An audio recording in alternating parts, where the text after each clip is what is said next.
Hi everyone, welcome to this latest episode of VFX Futures. I'm Ian Fales from Befores and Afters, and today we're going back in time a bit on VFX Futures to the original Spider-Man films. To join me, I've got visual effects supervisor Scott Stokdyk with me. Hi Scott, how are you? Hey, great, thank you.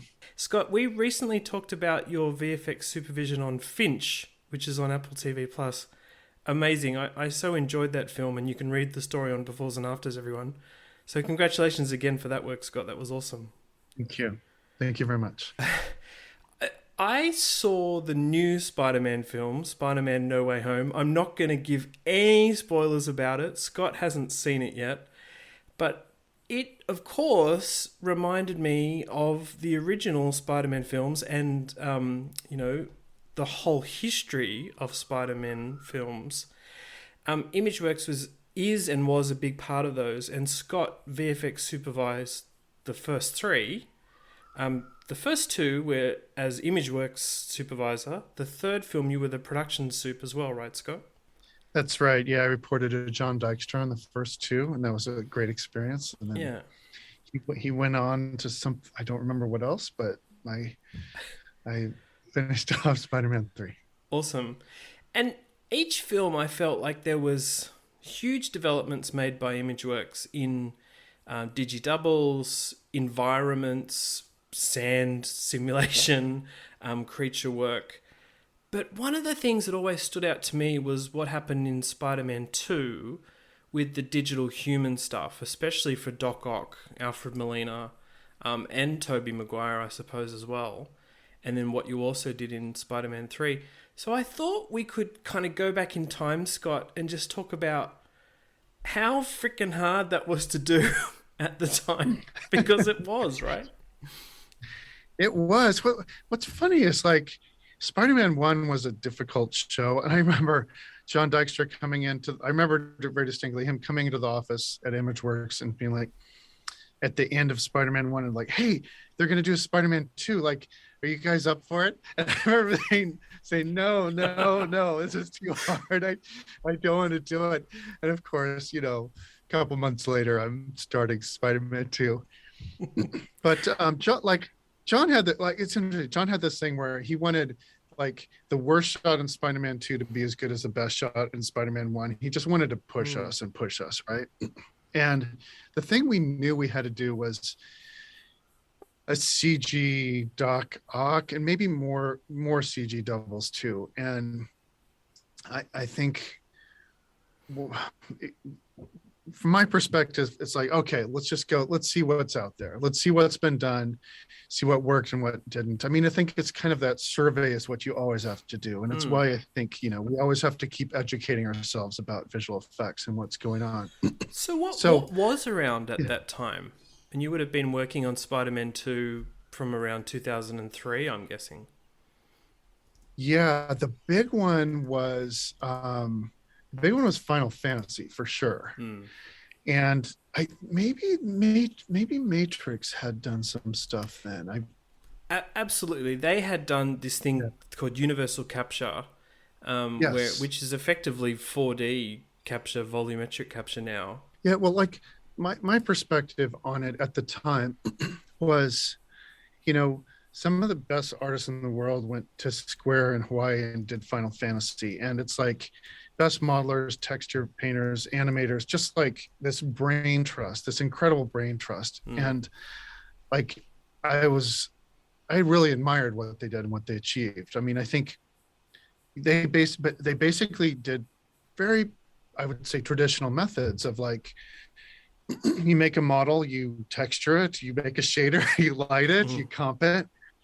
And my thought was like, maybe some of those tools don't work. I think it's sort of this thing of like, there's a reductionistic sort of philosophy of things in the world. It's like, if you like total cereal, like you take all the vitamins out of flour and you add them back in as vitamins, and you look at the list of vitamins, it's like 100% of every vitamin you need.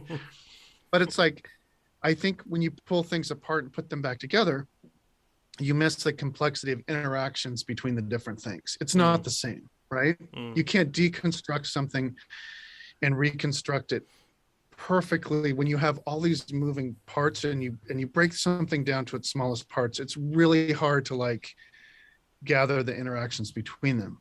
So when I did this survey, that was my big thing. It's like we have to try to capture more things at once and really capture more than just individual pieces. So I've been a big fan of Paul Dubovik for a long time. Like everything I saw at SIGGRAPH, everything that Paul had been doing that I'd seen before then was like, oh, that's a problem I'm interested in, right? Yeah. He was always seemed to be solving the problems that I was interested in, from his luck stuff, his photogrammetry reconstruction stuff. It's like, oh, that's like, it's clever. And it's like he kind of presciently paved the road for a lot of things we do now. Even if you look at like the LED walls, like he was kind of pushing and promoting, like he pushed us down that path. So I feel lucky because I think at that time, not everybody was like really following what he was doing. And so, and we happened to basically have this opportunity to do one of the first collaborations with him for a film. And I think, we got lucky that we had the resources so that we could go and graciously he gave us the space to use his setup. We couldn't have built it ourselves. We brought in film cameras, believe it or not, because at the time we really like needed the resolution and the fidelity of film as opposed to video cameras. And we started the process. But and just to go sorry to interrupt you, Scott, just to go back a bit for people that, and I think a lot of people listening will be really familiar with what you're about to talk about. What Paul Dubovik had done is he just really concentrated his work on image-based lighting and relighting. And at USC ICT, and I think a place before that, he'd basically developed with a bunch of collaborators the light stage. And the light stage was all about capturing an actor's face, but not just capturing it, but capturing it how it appears when lit from different lighting directions. And then he could recreate a virtual face using what was captured. And because it was from any direction, you could then move the face or you could see it from any direction. And it sounds so, I mean, sorry to say this, but it kind of sounds obvious, doesn't it? But it wasn't really being done. And it was incredible, really. What's interesting, it sounds obvious on the face of it. And on the level that I think most people understand it, it's very intuitive. It's like, if you need to have an actor with a certain lighting, shoot them in all these different lighting situations and combine them together. Under the hood, he's got a lot of math going on. Of course. He's definitely like, he is doing his own version of unpacking things and repacking them, but in a more delicate and I think a more clever way. Like, and for me, it's like, even like taking the leap of faith that this could work for a movie. It was kind of always a thought that in the worst case, if we can't figure out the math, at least we've got the best reference in the world. At least we can do some comp tricks. My crude version of it was, if everything failed, we could blend together all these different images that we took from these different angles and reproject it on and do a comp solution. Now, what I'm guessing is you must have seen, like some of the world saw, Dubovik and other researchers present at SIGGRAPH 2000. And there was this famous paper they produced called Acquiring the Reflectance Field of a Human Face. And I'll keep saying Paul Dubovik, but there were other researchers involved. One of those was Mark Sager, right, Scott? Yes. So what's interesting too, the other thing, we wanted, we were, again, like we were in a lucky position. Spider-Man 1 had done well, so we had resources for Spider-Man 2. And you don't even get to do this that much nowadays, is to really like be able to do a little R&D. And as part of that, we wanted top people. We hired Remington Scott, for motion capture, and he was familiar with rigging. And we hired Mark Sagar, who had done some of that work, and he came in with this demo on his laptop of, maybe it was like Jim Carrey or something. He had a CG Jim Carrey. He had done his own little thing on the side Oh, too, and so we hired a great team. And there's another guy at Imageworks named John Manos who was instrumental too. He basically like was the guy who made it all work in a real VFX pipeline. mm, Because I do think it's like this crazy skill to be able to take like abstract, theoretical, mathematical, academic solutions and make them work in a VFX pipeline. So John definitely solved some problems there. And another guy named by the name of Jeff Stern was like our lighting lead, and he also worked with John to get that to work. Yeah, so it was this whole team, and I think it's good to point out. Yeah, Paul had a team at ICT. I think Tim Hawkins was one of the guys there who helped him set it up and helped on the capture day, and then I had my kind of right hand guy Peter Knopfs also was really a big part of assembling it all at Imageworks too. So it was a good yeah, team. It was yeah. yeah. Uh, it. I think you said something just before, which made me remember why I love this so much, which was, yes, it was research and academic stuff presented at SIGGRAPH, but of course you had to make it work for a production environment, which can sometimes be completely different. It can be last minute. It involves actors. There's a budget, a different kind of budget, and clearly you did. So when you got the inkling that this could be something you could use for Spider-Man 2, what then happened, Scott? What kind of testing or investigations did you do? Well, what's interesting is we kind of had to take this leap of faith because the doing a test with the existing system and another person, I it was doing the test is basically doing the whole thing. Yeah. you, so it's like we weren't going to shoot a test person and run it like getting the film crew, like scanning all the film, because it was multi-camera, like in capturing many frames, many thousands of frames. So we basically dove in. We booked the thing. We shot the film. We scanned it. And this is where we got burned. This is the thing that's still like I still think about.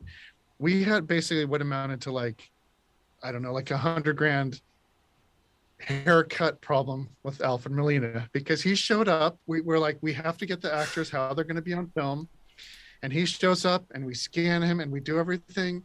And he's got these great sideburns. And then we go and we show up on the first day of shooting the real movie and the sideburns are gone. And you can imagine like the ripple effect of like, we have everything else in his face. Like, and of course you do the hair as a separate thing, everything else perfectly, but we have a missing patch of skin.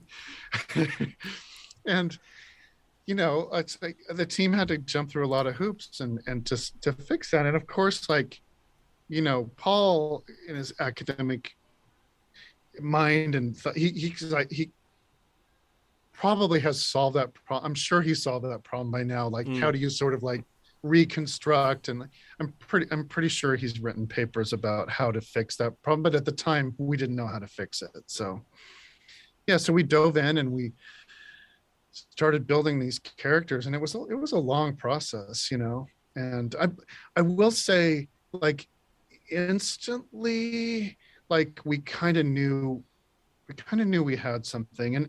And for me, like, just being able to do a side by side with the same lighting conditions was a huge win, and it still for me is. And I still, when I don't have that, I miss it.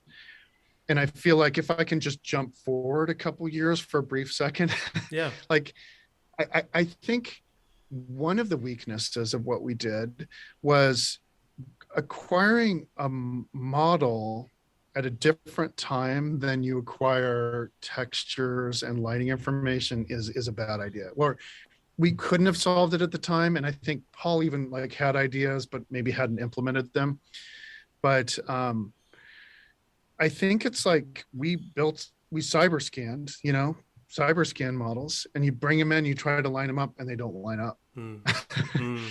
And if you do more of a photogrammetry based geometry acquisition at the same time you're doing a light stage or a capture and getting textures at the same time, with everything lines up, it makes a huge difference.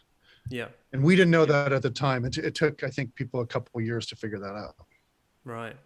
Yes. I feel like that's the other thing that I love about it, is that you did dive in and it wasn't necessarily all solved.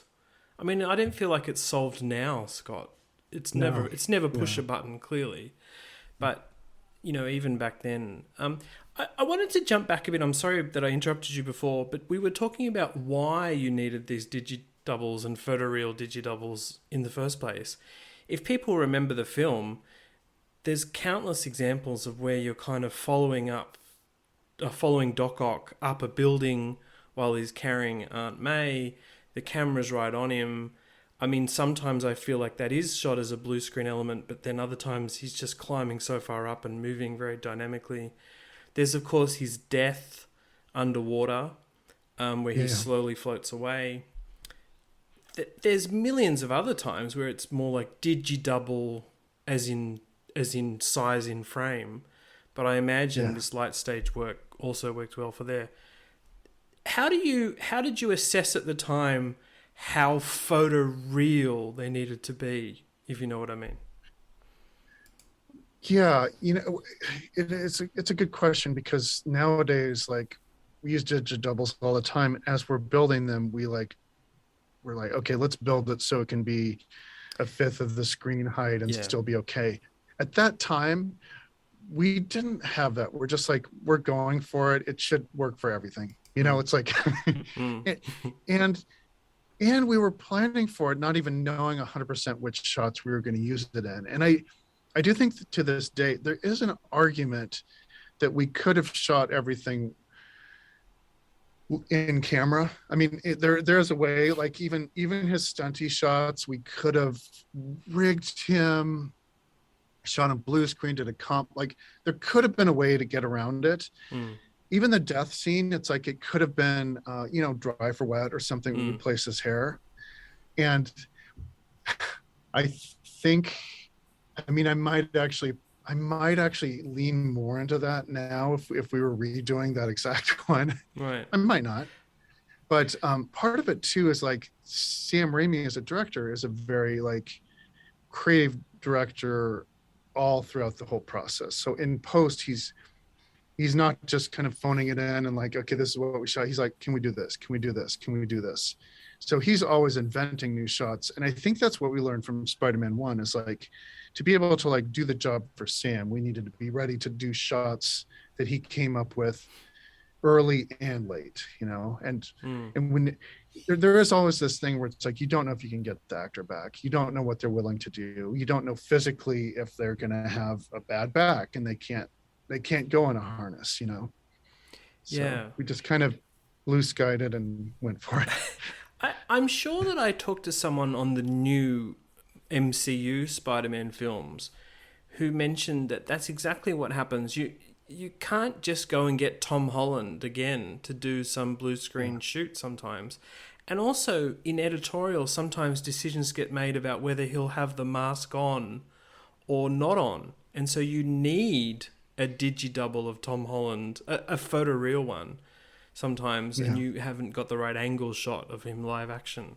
And so I can imagine you had the same challenge back then. Same challenge. And, the funny thing that I've found over the years too, is weirdly, sometimes like, this is going to sound weird, but sometimes close-up Digi Doubles can be easier than medium-sized ones. And it's really freaky and counterintuitive. Because it's like what happens is like the details like sell it, and then you go medium and like get a little bit smaller, and all of a sudden it's like you're just looking at silhouettes and like more body and all details sort of munched together. And it's just so everyone knows, in the podcast, Scott actually stood back to show me what he meant by mid, in case you're wondering why the audio changed. But yeah, I'm I've so used always to thought doing that. like, yeah, I'm used to doing video Zooms now for the past Yes. year and a half with people. So But what you've just said, I've always thought that without criticizing any of the work, that yeah, the often close to camera digi doubles, sometimes often in slow mo, they are for some reason. They look yeah, incredible. I've always thought it was just a level of detail thing without too much technical explanation. But I think it's what you say is that the creases, the wrinkles, the blemishes sell it, and then further yeah. away there's less detail to look at and absorb, right? Yeah, and I mean, like one thing that I'm always like really sensitive to in any work I'm doing is like there's like geometric, like high frequency and low frequency and sharpness and softness, and there's textural high frequency, low frequency, sharpness and softness. And it's like those things are always a balance in anything CG. And it's easier in a hard surface object to Mm. like make those decisions. And it's harder in a more creature-like design, and it's the hardest in humans because it's like those relationships change just by the nature of what we're doing, you Mm. know. So, And I do think, yeah, it's like we're weirdly like sensitive to silhouettes too. It's like I remember working at Imageworks and there's a huge long hallway in it if you've ever been there, mm, like in the one in Culver City, and it's like you could see somebody, it's just a silhouette, like it seems like a quarter mile away, I don't know how far away, but it's like you can identify people just by their silhouette. And I think it's like once our brains, or monkey brains, are like looking at this smaller silhouette, we're also getting like fake EQs there, mm, you know. yeah, absolutely. Scott, just to go back to the light stage shoot and just the whole digidouble, photoreal digidouble creation, I, I wondered if you could give a glimpse of what the actors thought was going on, because in some ways this kind of thing was all new. This was done, I think, at ICT. They had a light stage 2 at the time. What do you think Alfred Molina and Toby Maguire made of it at the time? Actually, what's interesting is I don't remember the number of the light stage, but it was still the swinging arm with the strobe Ah, lights. yeah. So it was even weirder Ah, yeah. because this giant mechanical arm, and it blocked the cameras at Of times, course. It which was another rotated technical. around on its axis. Yeah, Yes, that's right. yeah. It was this big circular arm, and so they actually had to hold still for a lot longer Yeah. than they've had to do in later light stages. I think they're a little freaked out by it. It's like it's hard to hold still for that long with strobe lights flashing in your eyes. And I think it's like it's kind of like going to the dentist. I hate to say it. It's like I think as an actor, you don't look forward to these giant acquisition days because it's like it's halfway between going to a doctor and the dentist, and that like you do weird things with your mouth and expressions, and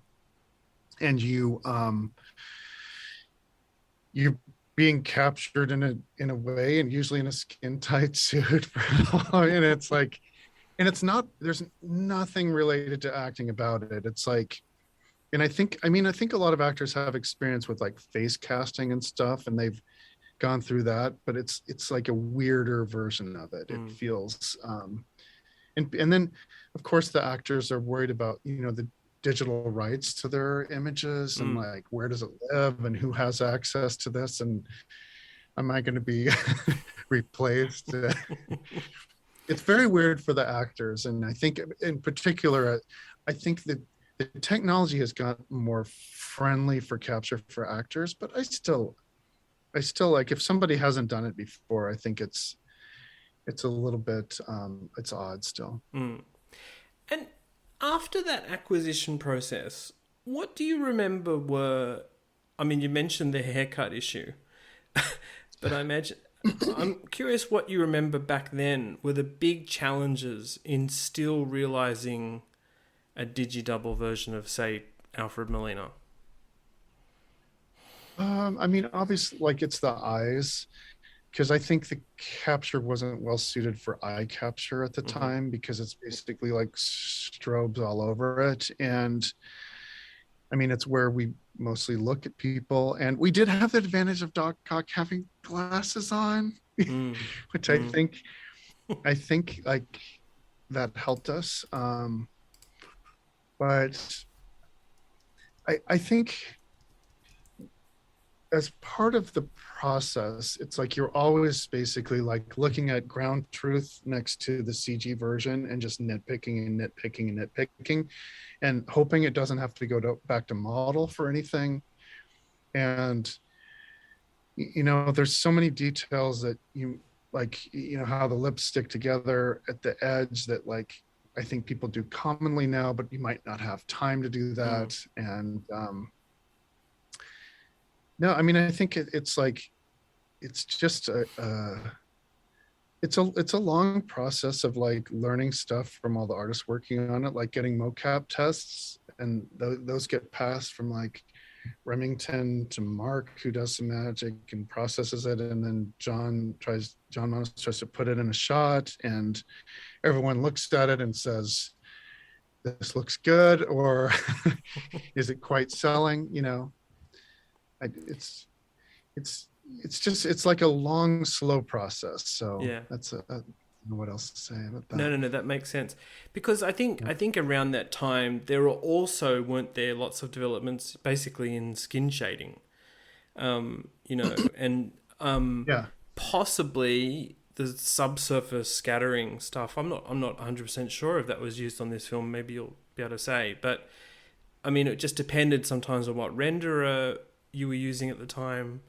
But all this kind of technology and R&D was coming together in one time to make for better digital humans. It was. And I think one of maybe the first Harry Potter, like I remember subsurface scattering, it was really hot there. And I didn't work on that.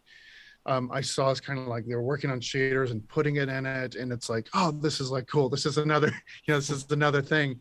But it was still like, wow, there's so much artistry that goes into it. And like, ironically, like I wanted to like make less artistic choices in the building of it. I wanted to like have more artistic choices, maybe in performance and animation and how we used it. But I don't think that was, I think ultimately all the people who put it together were artists and technicians still making a bunch of choices, you know? Yeah. And that's where digital humans are still frustratingly hard, because there's still people making a lot of choices about it until like an AI system takes over all those choices from humans and takes them out of our brains. It's like you're still making a choice, and that choice ripples forward, and you usually can't take that choice back, you know? How did you go with some of the shots in Spider-Man 2 where I really felt like it went from live action to CG? I'm sure I've got in my head this moment where Doc Ock is roaming around the city and there's kind of like blue screen stunts for Alfred, but also MJ, I'm guessing. I think it was MJ. And then it goes up the building. I just thought those transitions were great. But then I thought, oh my God, you basically have the live action actor as reference. And then you go in CG. Is that like murder for a visual effects supervisor? Or is the shot designed in a way that, you know, can kind of hide that transition? The shots were designed. I mean, I think, you know, takeover shots are very common now. And I think I might have first been exposed to one when Dykstra designed this on Spidey 1, where we kind of go around Tobey Maguire and go to his back. And he kind of cleverly designed that so that like we could have Tobey's face in a CG like cowl around him, or you know, like so once you got around here it was all digital. I don't remember all the tricks we did like that in Spidey 2, but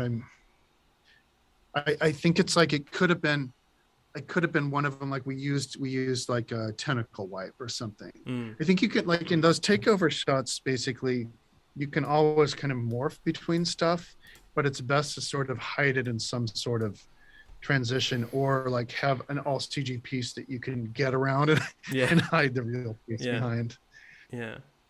I mean, I also think there's this thing that happens in a film like that where you're using multiple techniques.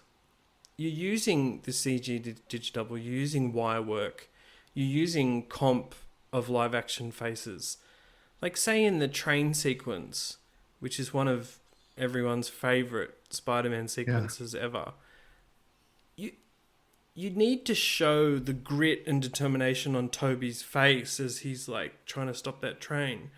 And you get that in close-ups. But then, I mean, you need to have wider shots of him doing it. So I just felt like there was a really nice mix of real and digital there, to the point where maybe the audience doesn't always know what's going on, which is kind of the point, right? You're sort of trying to trick them Yeah. and say, well, it's never You digital. are. You're still trying to trick. Today we still try to Yeah. trick God.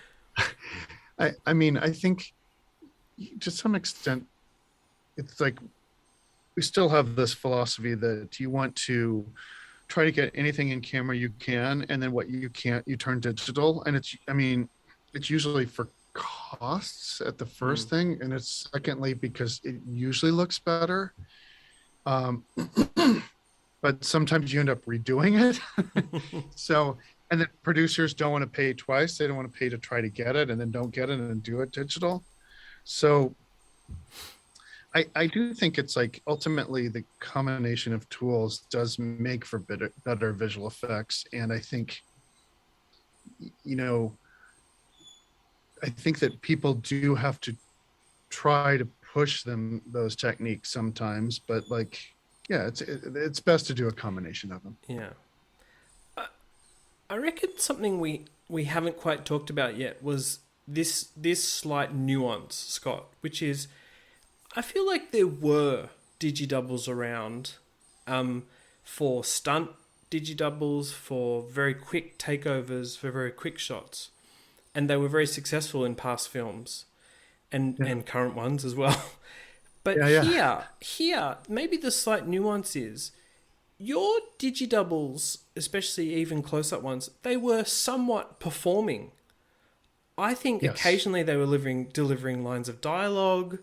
They were clearly emoting. Yes.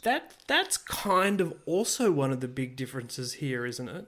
It wasn't just a Digi Double in the distance or wincing or doing something very static.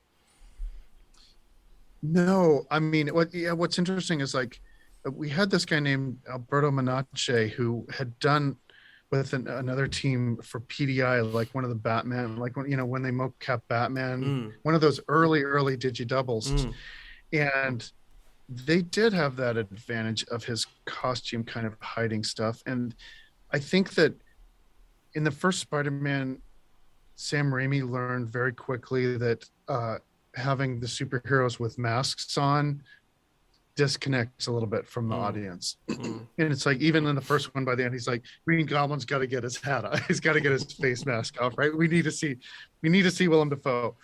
So I think that I think that was part of it. And again, like Final Fantasy, like obviously was a whole movie filled with drama and performance. So we kind of had an inkling that rigging a face to do performance, is something that everyone was starting to explore. And even fax was a thing at that time. It wasn't universally accepted, but people were getting into it. So, well, obviously Mark Sager ultimately, implemented fax in a big way later at Weta Digital, I think. But what do you remember back then was the approach for motion capturing faces? It was kind of just lots of luminescent dots on the face, wasn't it? That was kind of the way Imageworks was doing it. It was, and I think they had good experience with, I think, I'm trying to remember if Polar Express, I think, was before that, I think. So there's certainly institutional knowledge there, and I think Damien Gordon was there at the time. But I mean, Remington came in with his own experience on that too. So for Spidey 2, we relied pretty heavily on Remington to do that capture and put the retro reflective dots in a certain pattern. And I think the thing we did is like we knew we had to put them on quickly, and so we had sort of a see-through template we could put over the actors and make marks or something, and then put the dots on or something with. Yeah. It was a process, but it was certainly not capturing body and face at the same time. It was capturing facial performance, and I think even mostly it was about capturing like different phonemes and extremes, and giving that as tools to animators to animate. I just looked it up, and of course, Polar Express was the same year, but at Christmas time. Okay. But you know, Imageworks, Polar Express, I imagine, was a huge production, and working with Zemeckis, and a different kind of look and feel. Clearly, I mean, we can have that whole uncanny valley discussion, but there was clearly a stylized look to Polar Express that they were going for, and here you were matching Alfred and Toby, right? That was the whole point. Yeah, I mean, I think it's like both movies were pushing technology in a different way, and it's like we wanted to trick the audience and have live action cut with CG, and I mean they had a different problem to solve, but basically it said let's create this look and create this technology and let Robert Zemeckis make the movie he wants to make. And what's funny is like I had like a couple of weeks in early production on that show, and I remember going to like the mocap session, and it was like they were recording to hard drives, and they were like the biggest hard drives you ever seen that were loud, and just to get I think it was because there were early digital cameras, and just like the data rate was crazy. But the interesting thing for me was that they did this test where it was like a live action kit on a blue screen set coming out, and then they did a mocap version with Tom Hanks, and it was just a choice they made at some point to like go full Tom Hanks, full mocap, push the boundaries of this technology that existed at the time. And actually with Sheena, basically I kind of worked with her a little bit, and we did this little test of mapping like the Chris Van Allsburg like sort of painterly effect onto the boy and doing a composite like that. And ultimately they didn't like that look, and I think I wasn't behind all the decisions, but it could have been a completely different movie shot in a different way, more like the 300 model. You shoot minimal sets, blue screen, and you kind of process it, but they wouldn't have pushed the technology. So and I don't know all the reasons behind the decision. I just thought that was fine. I had like this tiny insight into like their process at the time, and I certainly learned from what they were doing. Yeah. Wow, I would love to have seen that version of Polar Express. Yeah, well, it would have been completely different, and And Scott, we should share, of course, that Spider-Man 2 won the visual effects Oscar, which was an amazing achievement. Congratulations. Thank you. Do you want to share a bit about your experience with the whole awards season and also the actual ceremony? What do you remember about that back then? Sure. It was great, and I think I didn't really go in with expectations about it, and it was relatively early in my career compared to now. So I think we all, the four of us there, were just super excited about it, happy to have worked on a good movie that we were all proud of, and like kind of surprised because like I think John Fraser's even said it's like if a different movie had made it into the top tier, it's like there's all sorts of different considerations of like along the way, like there's all these steps along the way of getting to nominated for an effects movie. There's like a long list and a short list and a bake-off, and depending on which movie had made it through to a different level, we might have had more competition. And so we were all kind of like, what, this is what it is. Let's just be grateful. I don't think, you know, I still don't think it's always like the who's to say what the best visual effects movie of the year is, Yeah. right? Yeah. And it's like some movies have bigger budgets and some have less, and some try to tackle hard problems and like get it 80%. And how do you compare that to somebody who tackled an easier problem and got it 100%? So it's just so it's so funny. So we all took it with a grain of salt, basically, and we just enjoyed the process. And like, there's a nominees lunch that's really fun because they mix everybody up. So you're sitting next to cinematographers Mm. and actors and like short story nominees, and then on the night, I think we all got a limo, and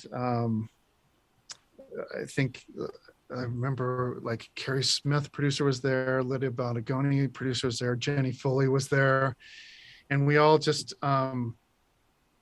celebrated. And there's like at the time, like I think one of the hard parties, like there's like this Vanity Fair party that's really hard to get into, but it's like if you have an Oscar, they'll let you in. So they let us in, and it was just surreal, Yeah. and it was And it was fun. I remember being on the stage, and John, gave a speech, and it's like I was just sitting there kind of shell. So I don't think I heard anything he said. I was just kind of looking out at the audience and looking mm. at Clint Eastwood at the front row and being like, "This is surreal, and this is a moment." And yeah, it was fun. Oh, that's awesome. Just to remind people that the nominees were John Dykstra, Scott, obviously, Anthony Molinara, and John Fraser, Yes. the SFX soup. Yes. And of course, back then, Scott, there was only 3 nominees for the visual effects I Oscar, know. which made it even stupider in terms of narrowing it down. I don't mean stupider; I Yeah. meant harder. And I completely agree with you that it's an unusual award now, because it does feel like, is it meant to be for some technological breakthrough?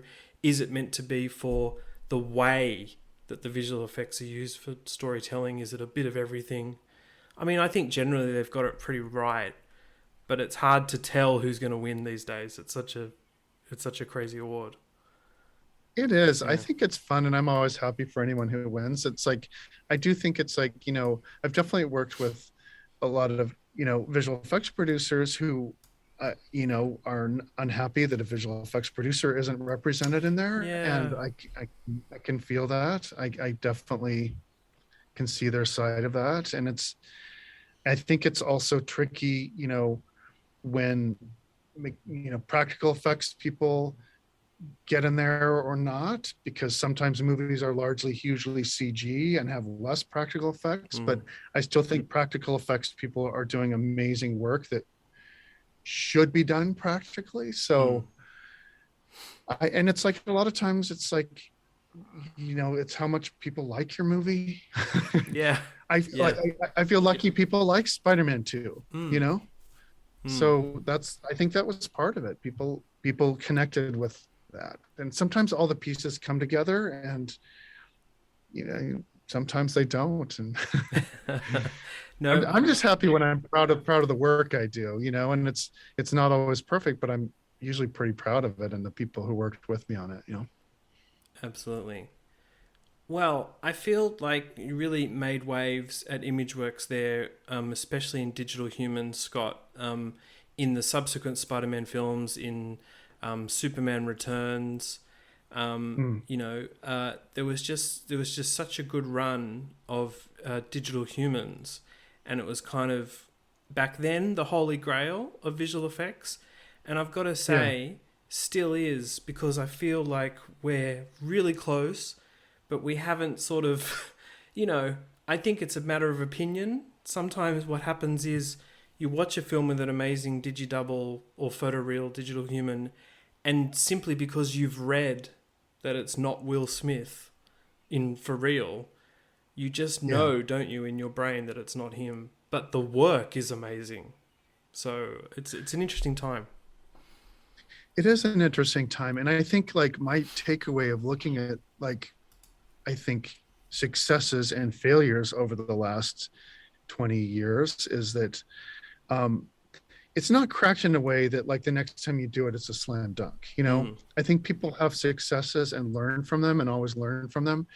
But I think every new show and every new actor like is challenging in its own way. And it's like, I, I was super impressed by Fast and the Furious 7, right? And it's like, and for they didn't get to talk a lot about that, but it's like I think I went to a VS show where they were able to talk about it a little bit more, and it's like, holy crap! Like there were big sections of that I didn't see it was digital, and there were sections I did, but it's like when they nailed it in such a great way. But it's like they couldn't nail it for every shot, Yeah. right?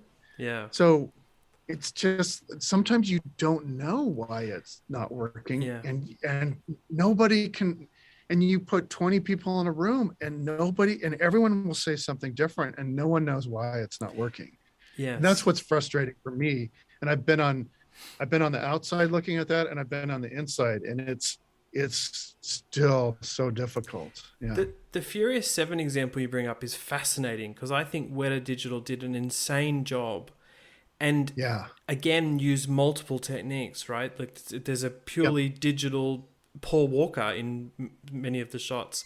There's old footage. There's his brothers recast and relit and whatever else, and Paul Walker relit.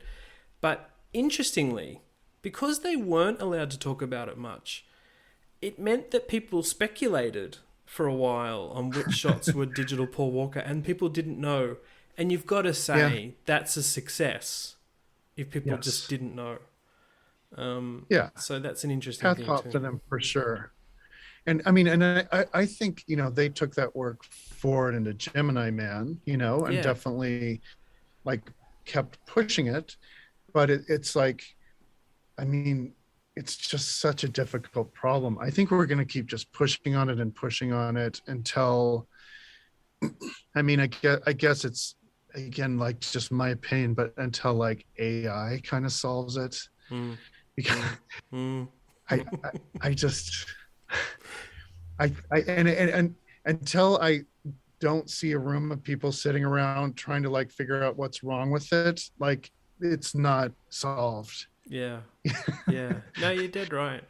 And there's an interesting thing that happens, which is there'll be a show or a movie come out with a digital human, and then people say, "Oh, it doesn't look good," but here I did some deep fake on it, and you know sometimes it's been successful, but then you have to explain, or you have to realize that the deep fake was it's been done on top of visual effects work already done, and you can't go and alter it. What if you need that actor to do a different line? Well, you can't now. So the deep fake stuff is fascinating, but it to me doesn't feel as manipulatable in the actual process as people think it would be. I think what you're getting at and the issue you're raising, which is 100% true, is it's not one problem we're solving. It's like, are you making a version of Will Smith that looks exactly the same, or are you making a younger version of him? Two different problems. Yes. Are you making an actor who's not alive anymore and de-aging them, or adding more age to them? And are you putting the face on another body, or are you doing the full body? Yeah. It's like the the Scorsese movie was about changing their faces on their original bodies. So it's like, I thought, okay, that's brilliant. They get the full body performance of the real actor, and they kind of like it was a different problem. And I think that was interesting to me because it was a different problem. Yes, I agree. Like, and it was stated quite clearly that it wasn't meant to be a younger Robert De Niro. It was a younger version of his character. Right. But an audience can struggle with that because they know what a younger Robert De Niro looks like, or Joe Pesci. But like the fact that you have to explain, you aren't explaining that to the audience who walks into the theater, right? That's you don't tell that them. Explanation is for us. Yes. Yeah. I mean, I think again, they did an amazing job, but it's almost the challenge. And here's me, a journalist who wants to cover this work and tell the world about what ILM and other companies have done. But actually, I am quite sure the filmmakers would rather no one know how it was done or what, or if it was done at all, and then it to be much more of a intriguing thing for the audience. That's just one of the challenges. Knowing that this isn't actually Robert De Niro is a challenge, I think. You certainly don't want the illusion broken for the 2.5 hours you're in a dark theater engaging in the story, right? I mean, so ideally you don't hear it till it's afterwards, or if you hear beforehand, you're just so engaged you forget about it. But it's hard to do when, I mean, especially like people in the industry like us are always examining it. So yeah. True. Well, I love that we ventured into digital humans a little bit, Scott. We could probably talk about that for 4 hours, but we won't. Yeah. Yes.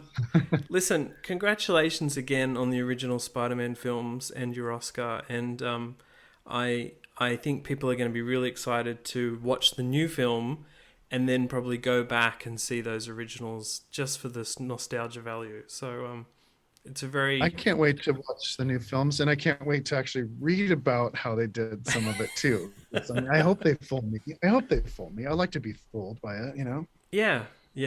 No, the new one is amazing, and I won't say anything more except I was one of the people who really reacted heavily to that film, is all I'll say. Great. Scott, thank you so much for joining me on VFX Futures. Really great to talk to you again. All right. Great talking to you. Thanks, guys. Thanks for listening.